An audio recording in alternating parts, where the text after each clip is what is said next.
Hello, everybody, and welcome to tonight's episode of Ask Mary Anything Within Reason.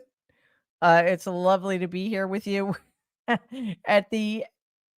It's Sunday's the beginning of the week, right? But it feels like at the end of a ridiculously long, very, very news filled week, and I think we're just gonna have to learn how to deal with it, because I'm pretty sure this week isn't going to be any different. So what is it? It's like I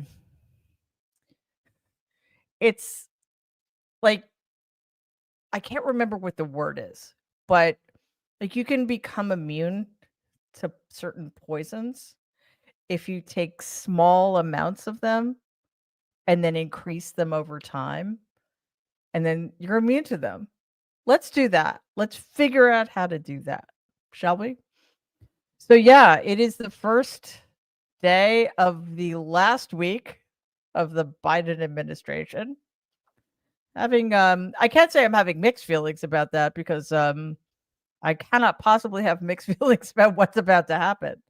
I do have mixed feelings about the Biden administration, however, especially the way it ended.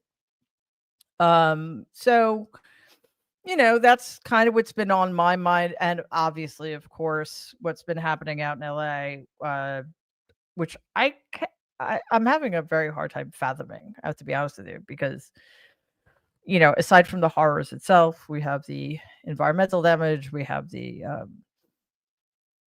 smoke that people are going to be dealing with and all that stuff. So it's just a reminder that we need to remember that this is going to be an ongoing crisis for a very long time, and we need to let's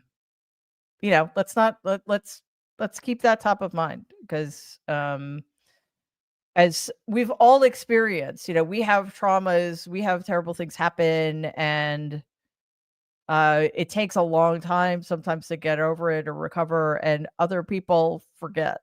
So let's be active about helping out our friends and neighbors in California. Also, what hopefully we're going to be looking at this week is Jack Smith. Not Jack Smith. Jack Smith has completed his 2-volume report. One volume has to do with the case he had hoped to bring against Donald, relating to Donald's actions in the lead up to, during, and after January 6th. In other words, the sedition he committed against the United States of America. And the other volume having to do with the stolen documents case. Remember, he stole thousands of highly classified, highly sensitive documents, and brought them into Mar-a-Lago to store them in a bathroom. I'm actually much more interested in the stolen documents case, because I think we pretty much know about January 6th thanks to the extraordinary work of the January 6th Select Committee. We know very little about the documents case. So Aileen Cannon, the corrupt personal pocket judge of Donald Trump, is continuing to try to throw a wrench in the cogs, and it remains to be seen whether Merrick Garland, for those of you who've forgotten, and that's probably most of you, Merrick Garland was allegedly Attorney General of the United States. It remains to be seen whether Garland is actually going to do the right thing. Don't hold your breath, but at least we will have 1 volume of the report released this week. And by the way, this is the only week left, because after Monday, January 20th, Donald's so-called Department of Justice will throw it all out. So anyway, very, very eager to hear what's on your minds tonight. So let's go. Whoa, what just happened? Okay, from WGAS 420. Question, Mary, do you wish you could change your last name? No. I mean, first of all, I can. It's really easy to do. My first partner changed her name legally. It's a very simple procedure. So I could do that tomorrow. I could start that process tomorrow. But if you look at the comments in my Twitter feed, I'm a grifter who likes to use the Trump name. No, that's not why I'm not changing my name. I'm not changing my name because it's my fucking name, basically. Okay. And it's not even because it was my dad's name, which obviously it was. It's not some, to honor him. It's because when I was a kid, that's what people called me. Not at school, but at camp. Like, I don't think most people I went to camp with knew what my first name was. My name was Trump. And that's long before anybody knew who, like, people in New York knew who my grandfather was. Nobody knew who Donald was, and nobody outside of New York knew who anybody in my family was. So that's why. It's also my kid's name. So, you know, you know what I think? I think Donald should change his name. That's what I think. Okay, Robert, question. Mary, do you think I'm assuming you mean Donald, will ever leave office once he's in, or will he die in power? All right. I think it depends on what happens in the next year or two. Obviously, he is not a well man. He hasn't been a well man for a long time now. And the problem is he's been propped up by the Republican Party because the Republican Party figured out that there was literally nobody else in their party who could command the kind of following and bizarre loyalty and sycophancy that Donald commands. I know. How? We are going to be trying at least to figure that out for the next century or so. But for whatever reason, he's their guy.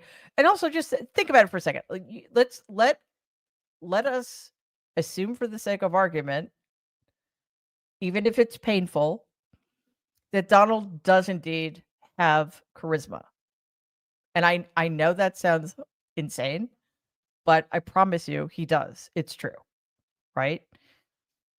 Think of somebody else in the Republican Party who has that kind of power. Nobody. There literally is nobody in the Republican Party. So the Republicans kept him afloat, kept him whatever they had to do to drag him across the finish line. Like, I've been talking about that for months before the election. They did it. Hooray. So now that he's in the White House again, I think it's going to be a question of how long he's able to perform the way they need him to perform, right?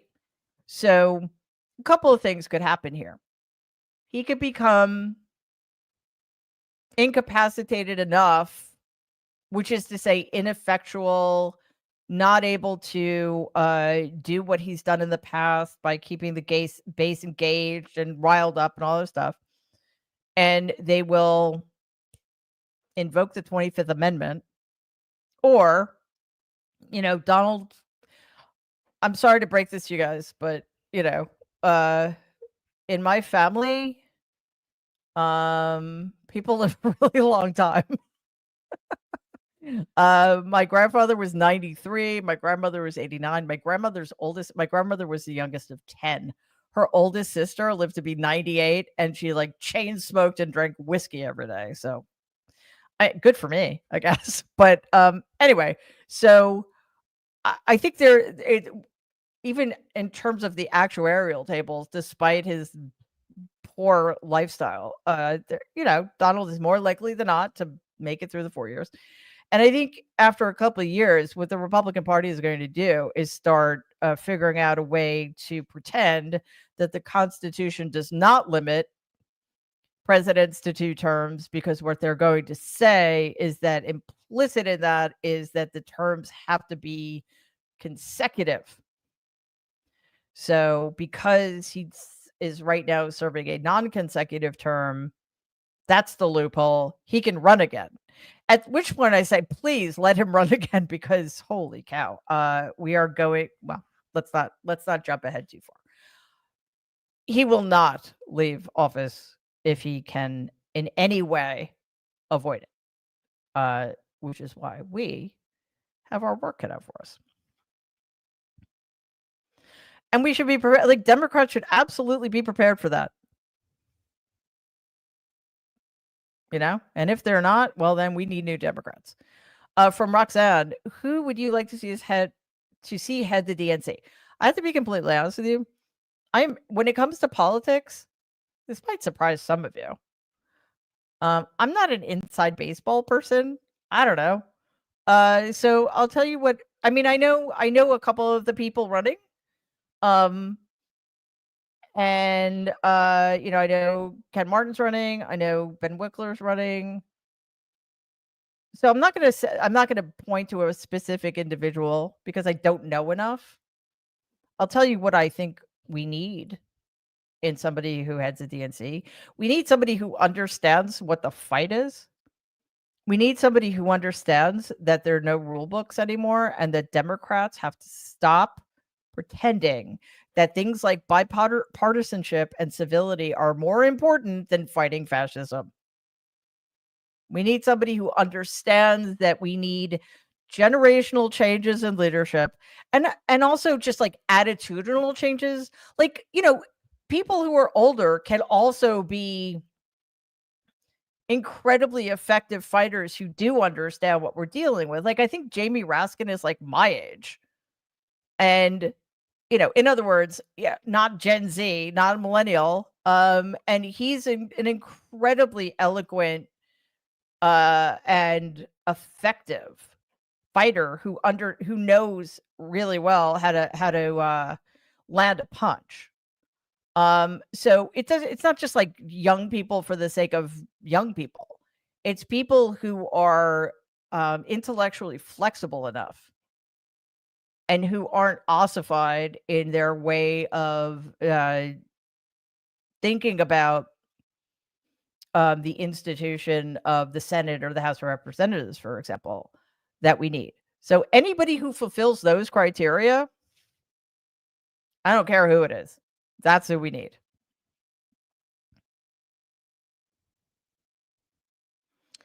From Amy, what do you think the odds are of Musk getting his own bed? Oh, God. What do you think the odds are of Musk getting his own bedroom in the White House residence and working out of the Oval when Donald is golfing? Okay. If our seriously broken corporate media don't start asking the question, who the fuck voted for Elon Musk? I'm not really entirely sure what we do. I mean, why anybody talks to this guy or asks for his opinion or you know, gives him an opportunity to discuss what he's going to do to reform our government. But yes, Amy, Elon Musk understands in a way that sadly few people do, other than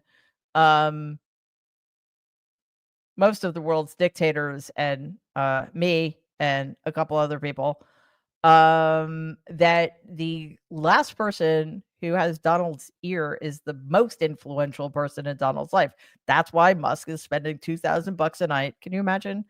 Could you imagine spending $2,000 a night to stay at Mar-a-Lago?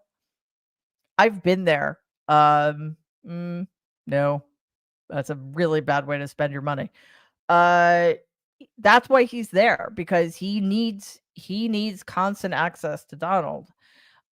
So I mean, I don't know if he'll get his own bedroom, but he will be there as often as he possibly can be. Like, he might have I wouldn't be surprised if he had an office in the White House. And yeah, I would not be surprised if Donald allows him to be some kind of proxy, which is, again, not the way it's supposed to work. And horrifying. Philip, question. Do you think Donald has read Machiavelli's The Prince, or is it just coincidence that he acts like he does? Yeah, I mean, no, he has not read Machiavelli's The Prince. He hasn't read anything. He's sort of like my grandfather. My grandfather, who was actually a legitimately intelligent person, unlike his middle son, only read newspapers.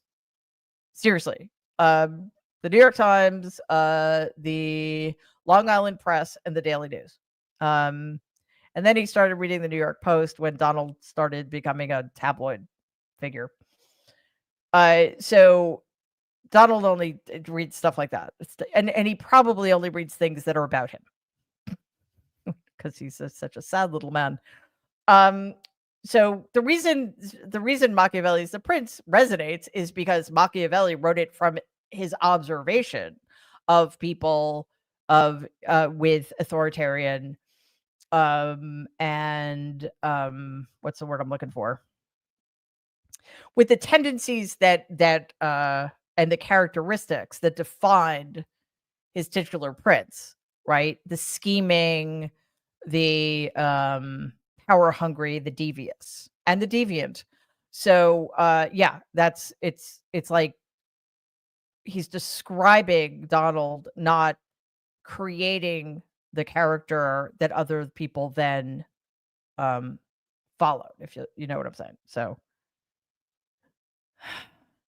yep, that just means that there have been people like Donald around for centuries.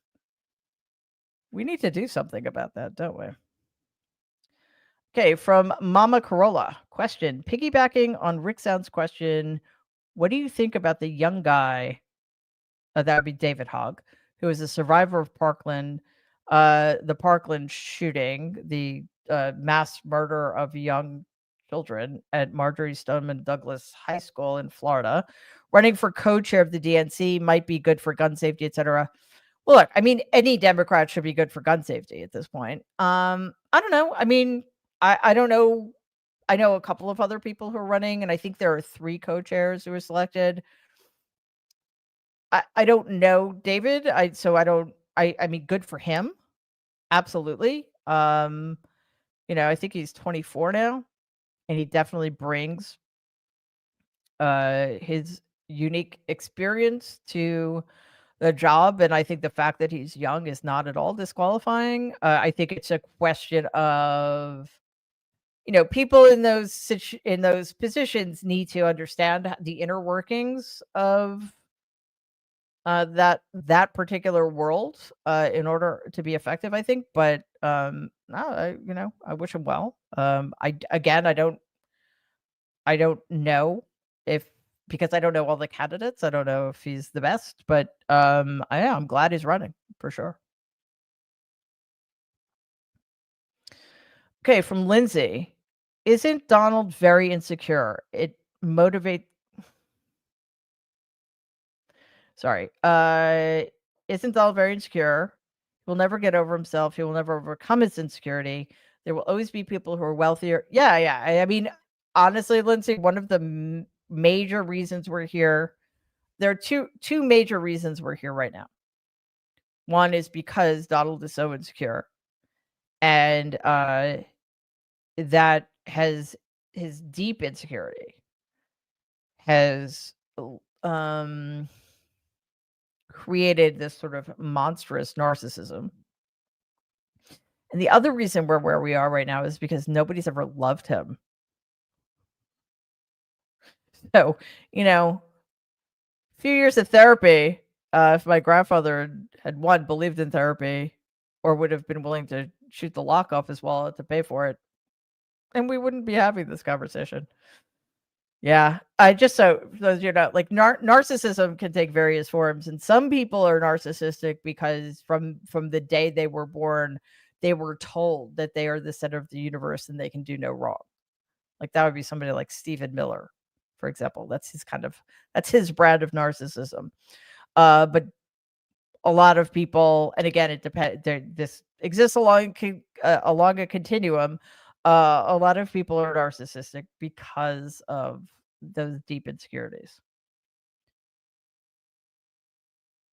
Oops, what did I just do? I don't know what I just did. Anyway, Barbara, question: do you think Donald will make a grab? Yeah, yes. If he's well enough and he has the wherewithal, and it still has the support of the Republican Party. Yes. Okay, from Abby.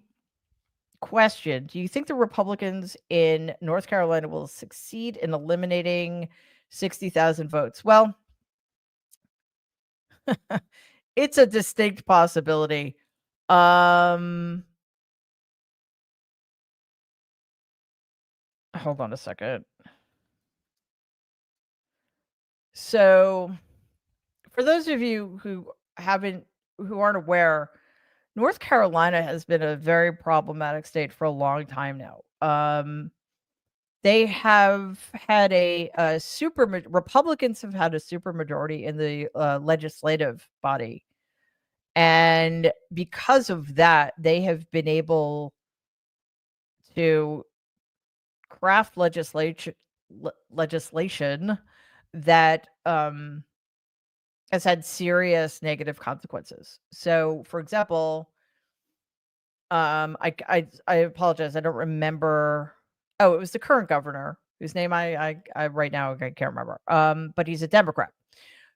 Before he took office, and he's a really good Northam, right? Governor Northam. Before he took office, the Republican supermajority in the legislature changed the rules and essentially decimated the power of the governorship. Now, we have a majority Republican state Supreme Court in North Carolina that is basically trying to overturn the results of a free and fair election. There were two candidates for the state Supreme Court, a Democrat and a Republican. It was a very, very close race. The Democrat won by fewer than 1,000 votes. There was a recount which showed that the Democrats still won. The Republican, and these are both judges just looking to be elevated to the Supreme Court. The Republican, because I think one of the prerequisites for being a Republican now is to be a whiny baby and sore loser. He took his case to the Supreme Court and is demanding that 60,000 votes, and remember, this is a race decided by fewer than 1,000 votes, 60,000 votes be thrown out because people didn't show ID, they didn't show driver's licenses. So basically asking for Jim Crow to be reinstated in North Carolina. The Supreme Court, which again is majority Republican, which is to say, Donald supporting MAGA, has sided with him. The Republican who lost the election so far has handed down a stay so that the results of the election are not official yet. It's dangerous stuff. And if they rule in favor of the Republican, I assume this would be appealed to the Supreme Court. Do we have confidence in the corrupt supermajority, illegitimate supermajority of the Supreme Court? No, we do not. So keep your eyes on it. North Carolina has been a harbinger of things to come for a while now, and I think we ignore states like North Carolina, Ohio, etc., at our peril.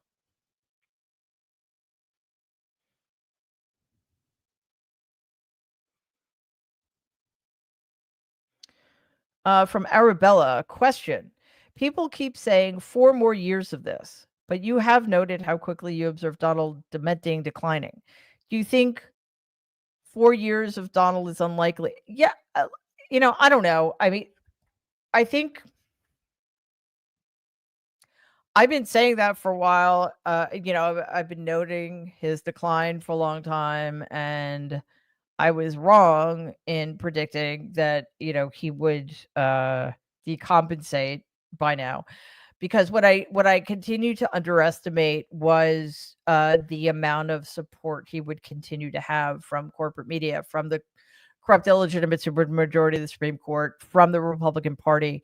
So there were times, like we all saw it, when Kamala Harris inflicted a narcissistic injury on Donald during their debate that should have been the end of it all.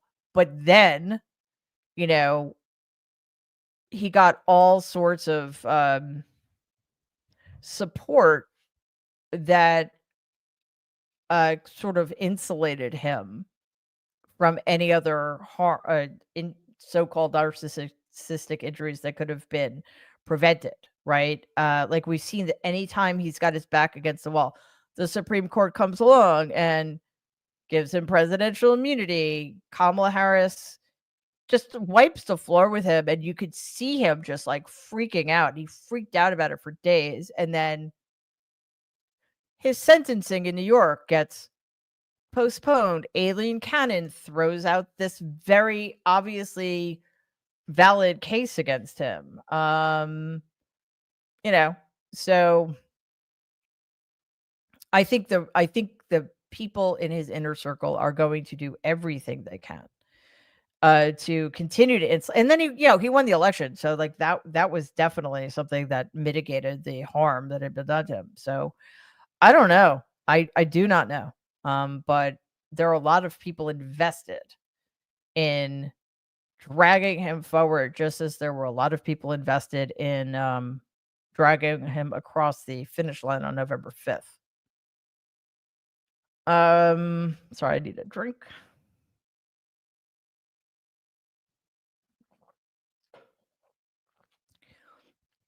From Karen. Question, Mary, are there days where you feel you just can't do this? Sorry.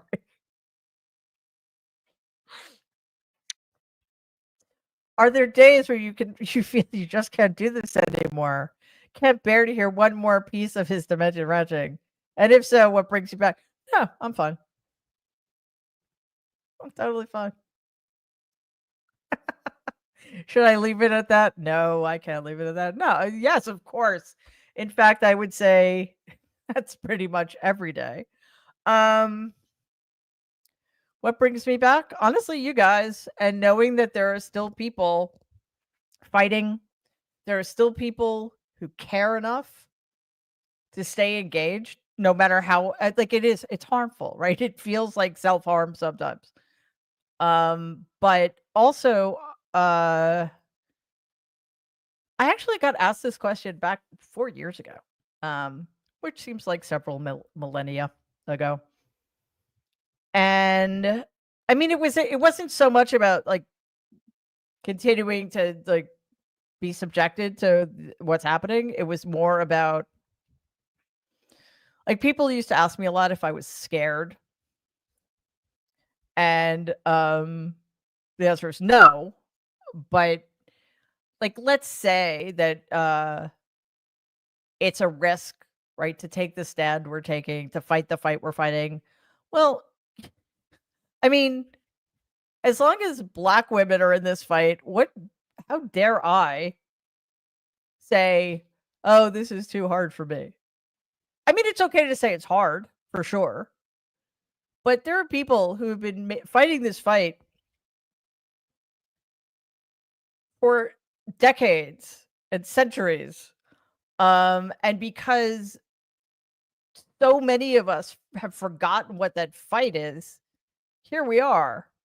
So I guess what I'd say is let's use this as an opportunity to get it right. And I actually find that motivating. Again, not saying that I'm not saying that it's easy. And I'm not saying that there are days I absolutely want to tap out. I'm sure we all do. But we're not going to. So that's why I always think if you have to take a break, take a break. But as long as there's us, there's hope, is what I think. From Karahuasca, sorry if I'm mispronouncing that. And also, thank you so much for this donation. Just quick reminder to all of you, our super stickers or people who donate to us.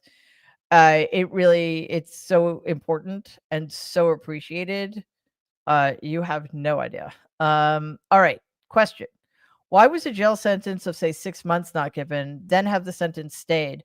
Wouldn't this underline the seriousness of the felonies committed, yet have the same result, e.g., no punishment? Yeah, I'm with you. I actually tweeted about this. I said, I really wish that Justice Merchan had told us what this sentence would have been if this despicable anti-American criminal hadn't been under the umbrella of the presidency, an office he has done more than anybody in human history to disrespect. My tweet was much shorter than that, though.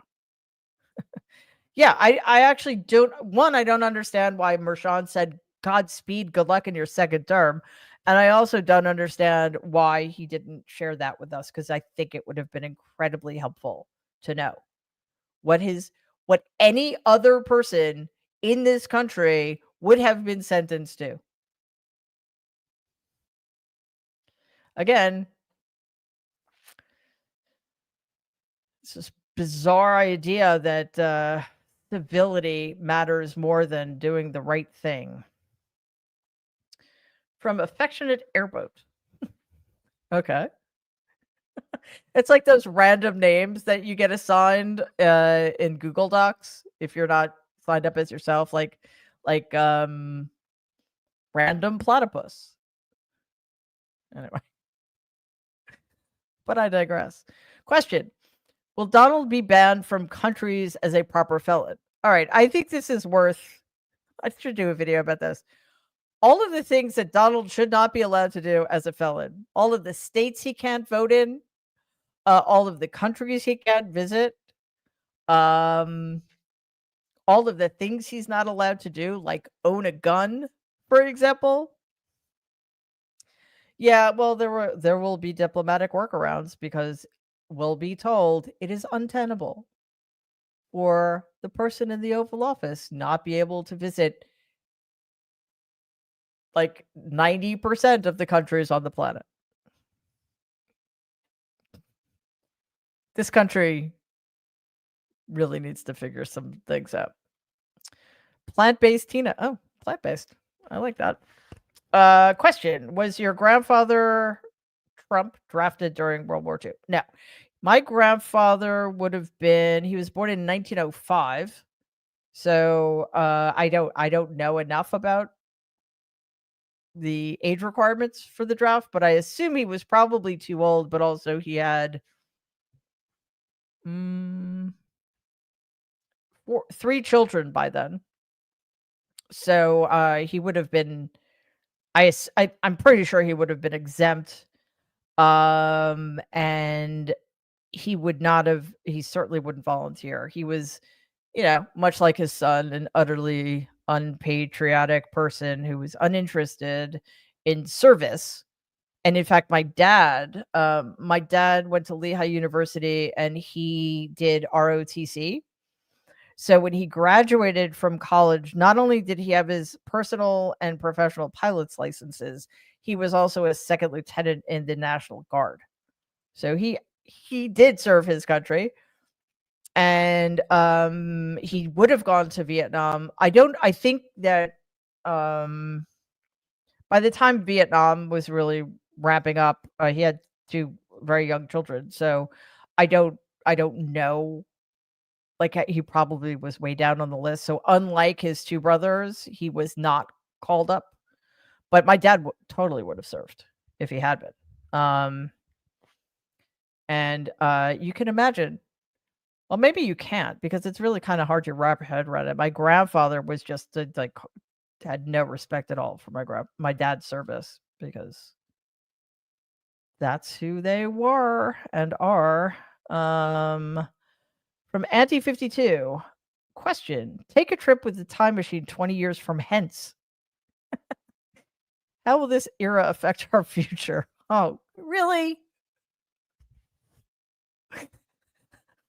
That's not an easy thing to do. 20 years from hence. Oh man.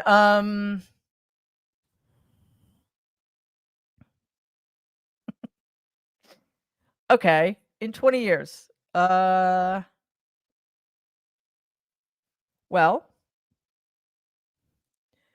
Donald's not gonna be president anymore. So that's something. Unless they figure out how to like cryogenically freeze him or something. I don't know, obviously. I'm sort of hoping is the wrong way. I don't know if. All right, I was going to make a Star Trek reference. I'm going to refrain. So what I'm going to say is this: the next 4 years are going to be bad, are going to be difficult in ways that I think a lot of us can't imagine. But you know, it ain't over till the fat lady sings, as they say in opera. So that doesn't mean there isn't a lot of work we can do. There is a lot of work we can continue to do under potentially dire circumstances. So I'm kind of hoping that this next 4 years is going to be the time when the fever starts to break. If you'll indulge me for a moment. Not a Star Trek reference. A few weeks ago, we did a Christmas Eve show, and somebody asked me about my favorite non-canonical Christmas music, and I couldn't think of anything because I don't really like non-canonical Christmas music. But then I realized, wait a minute, I grew up watching all the Rankin Bass Christmas shows. Of course, there's non-canonical Christmas music I like, and my favorite is in the best Christmas show ever, Santa Claus is Coming to Town, narrated by Fred Astaire. And Mickey Rooney plays Santa Claus. Why am I telling you this? You might ask. Well, in the show, there's a town, and the person in charge is the Burgermeister Meisterburger, and he makes everybody miserable. Children can't play with toys, for example, and everybody is deeply unhappy, and everything is gray. And then Santa Claus comes along, and that's why he delivers toys through chimneys, because nobody can play with toys, so they have to be secret, right? Finally, at the very end of the show, Fred Astaire does sort of a brief synopsis of what happens in the future in this town. And he says basically that people got tired of the Burgermeister Meisterburger. And everything.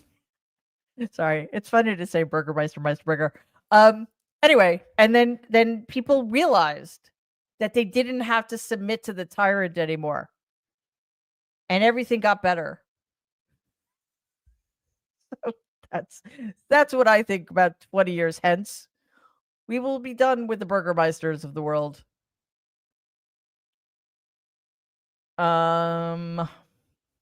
Jen, question. Why do you think Donald wasn't at least fined by Justice Merchan? How would that interfere with the presidency? I think it's because that would have made the release conditional, and it had to be unconditional. I mean, I'm not a lawyer, so I don't know technically if that's the case, but either way, how the hell did he not get a fine, at least? Jesus. You guys know what I think of Michael Cohen. However, in this instance, if I were Michael Cohen, I would be like suing the state of New York for restitution, because that is just bullshit. From Jennifer, question. I am a dual citizen living in Canada. I've never lived stateside. Wise decision at the moment, anyway. Ever. I am queer and a teacher and have no connection to the citizenship. Do you feel I should renounce my decision? No. Don't renounce it. Don't renounce it. Just like those people who are American citizens who live here, don't leave. Okay? Like, we need to stand and fight. And honestly, like, I think don't get me wrong. Right now, when I have to travel internationally, I think having an American passport isn't really a plus, but it used to be, and it will be again. And also, we need more people. Like, if you like, especially if you can vote. Well, actually, you probably can't. I don't know. I don't know what your voting situation is, but like, we need people. And honestly, like, think about it this way. Right now, being an American citizen doesn't feel like an honor. It really doesn't. But in the grand scheme of things, it really is a privilege, right? Especially to have I wish I had a dual citizenship. I think that's like the coolest thing. Actually, before the election, when I don't know, I'm much more sanguine about things now than I was before the election, but I was really thinking I'm gonna have to leave, and what I'm gonna do. So I was looking into getting Well, there's no such thing as Scottish citizenship, even though that's how I thought of it in my head. But UK citizenship, because my grandmother was born in Scotland, and you know, I mean, I still might, because I think it's a benefit to have more than one passport. But please do not renounce your American citizenship, Jennifer. Thank you.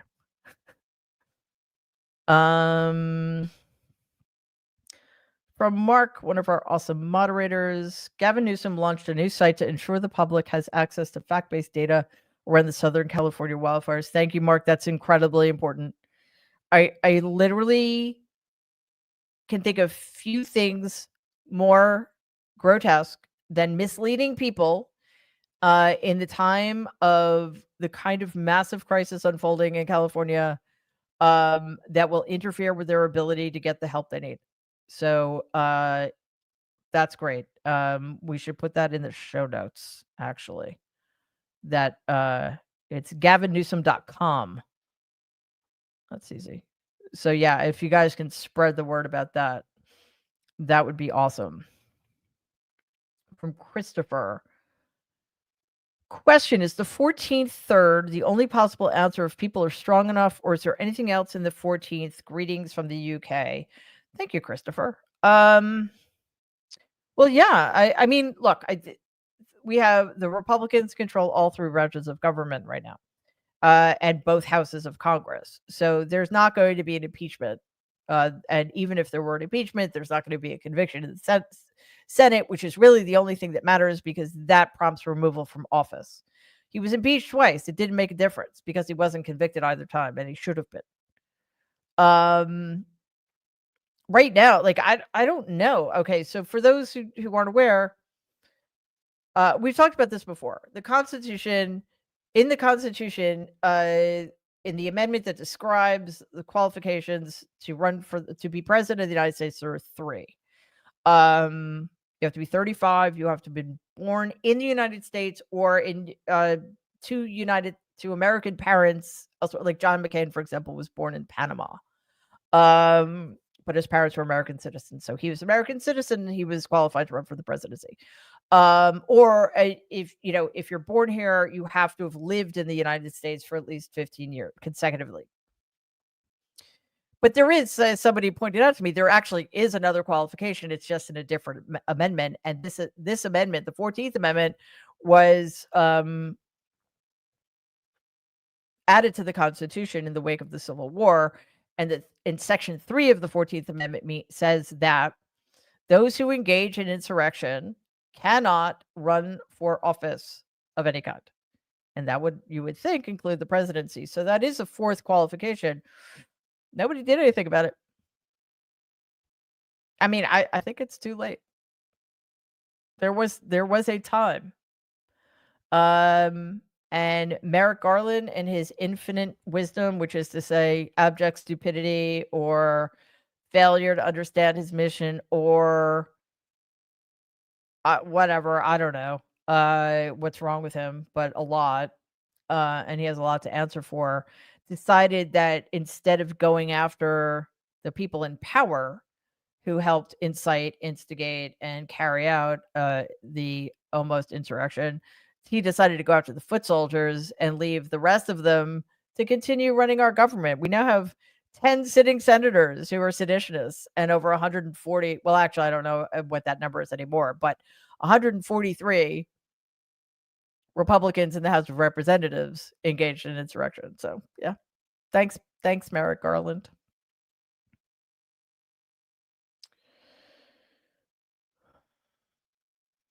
From Plant Native. Do you believe that Donald's chief of staff will really be able to keep out the drama, or will she leave quickly? No, she's not. Nobody can, nobody has, nobody will. He is an unrestrained toddler, and nobody can tell him what to do. And nobody will, there will come a point at which either he'll get rid of them, or they'll just start to keep their mouth shut. So she's completely deluded if she thinks she's going to be the adult in the room, because there aren't any adults in the room anymore. Why? Donald doesn't want any adults in the room. From Denise, do you think Donald's handlers, who are obviously working with nefarious countries, are running the country soon? Not sure what that means exactly, but let me put it this way. There are a great deal of people in Donald's inner circle, cabinet nominees, etc., who have loyalties to other countries who are our enemies, and that would be particularly Russia, but also China. So that's why we have to hope that, I mean, there's literally nothing we can do about whom he chooses to join him in the White House, right? In the executive branch. But we have to hope that Republican senators are paying enough attention so they will not confirm the most troubling nominees like Tulsi Gabbard, Pete Hegseth, Kash Patel, etc. But it's a little I don't know. We're kind of hanging on by our fingernails if we're waiting for Republican senators to do the right thing. On that topic, actually, cabinet hearings begin tomorrow. I believe Pete Hegseth is this week. I don't know. It's going to be interesting. So we'll keep you posted on all of that. For sure.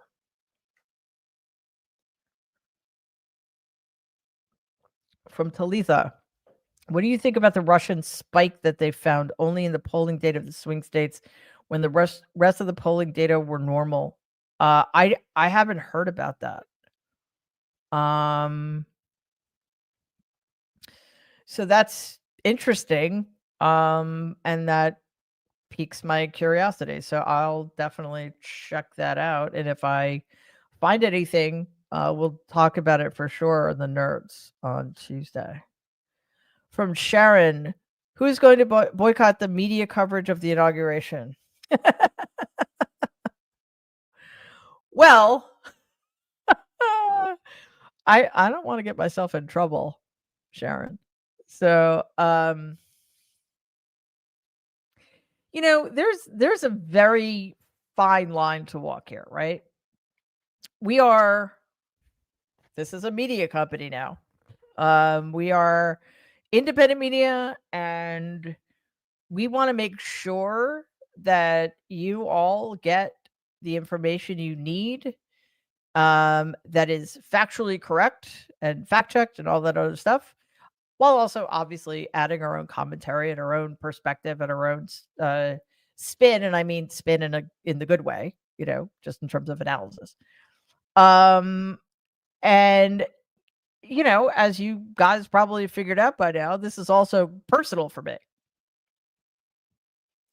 And it's not always easy. January 6th, for example, was a very, very hard day for me, as for all of us. But, again, there's this personal element. So, I guess there are two things here. One is covering and leaving it up to people whether or not they want to watch, right? Like, nobody's forcing anybody to watch. Like if we live stream the vote for the speakership, nobody had to watch, of course. But it's what's happening, right? It's news. It's important. It's important to know who's going to be speaker. It's important to know how hard it was or was not for Mike Johnson to get reelected to be speaker, et cetera, et cetera. So, there's one question is like, what is the utility in not covering certain things? I don't know. I don't think there is one. And I think we all get to decide whether or not there's utility in commenting on it, watching it, discussing it. What I'm more interested in is are the Democrats going to boycott the inauguration? I want to see every single seat that's supposed to be occupied by a Democrat empty on January 20th. Because that would tell me that the Democrats understand what we're dealing with. And we know that President Biden's going, and I think that that is a massive mistake. And if he's going, probably Vice President Harris is going. And that tells me they have not learned the lesson they needed to learn. As for how we're covering it, we'll keep you posted. We're coming up with ideas, and because one of the things too, like I think there's also we don't want everything to be sort of an exercise in masochism, right? We have to figure out ways to make it more palatable or less stressful or what have you. So we've got a week. It's a week from tomorrow. We're working on a few different ideas, so we will definitely be keeping you all posted about that. From Jackie, question: is there any legal way now to stop Donald Trump from being president? Amendment 14, Article 3, NATO, Article 5, anything? No. Why? Because we don't have the numbers, and the Democrats, I have to be honest, even if the Democrats have the number, I don't think they have the will, which tells me something about one of the things we need to deal with in the next 4 years, and that's getting a better Democratic Party, for sure. All right, we're running out of time here. So let's see. From Benita. What other countries question. With other countries disdain for Donald, will that break his narcissistic defenses? No, there's nothing at this point. Like, that had been my hope for a long time, is that somebody would find a way, or that enough negativity, losing in 2020, etc., would break through and kind of set him off into a tailspin that ended in his decompensating, which sounds really mean now that I'm saying it out loud, but it would have saved us from this. And but the problem is people who have the kind of severe psychiatric disorders that he has are very good. It's all unconscious, of course. I don't want to suggest that he strategizes consciously about this stuff. They're very, very good at protecting their fragility, and he came up with, it's sort of the same, people who have PTSD or depression are also really good at making things worse for themselves. Okay. So for him, he came up with one way to save himself from having to reckon with the fact that he lost. Because remember, losing is the one thing, the worst thing. Being a loser is the worst thing he could possibly be. So what did he do? The election was stolen. Problem solved. He didn't lose. They cheated. So yes, very wily. And he doesn't care what Macron or Trudeau or whoever is going to be Prime Minister of Canada or Starmer or he does not care what any NATO leader thinks about him. He only cares what the authoritarian, totalitarian dictators think of him. And they know that it is in their best interests to keep him thinking that they give a shit about him. And they will, even though they don't.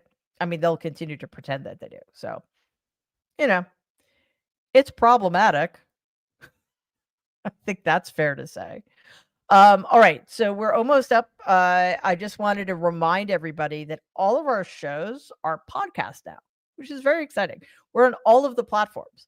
Apple, Shopify, anywhere you get your podcast, we are there.